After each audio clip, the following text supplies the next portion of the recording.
Welcome back. Now, Wishlist Member has an interesting set of features for individuals that you want to have access to specific content, but only if they have joined by a specific date.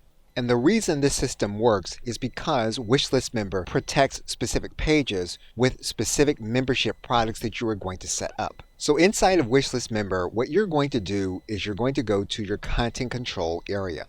And you want to make sure that the content scheduler is enabled, the content archiver is enabled, and the content manager is enabled. Now, when we're talking about a page with specific content that's for our membership, what we can do inside of Wishlist Member is to go to the archiver area.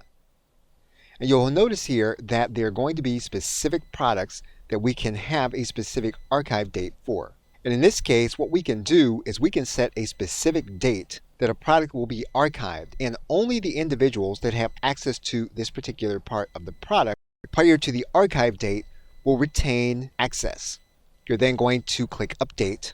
Individual will not be able to add this specific product to their inventory because it will technically be archived after a specific date.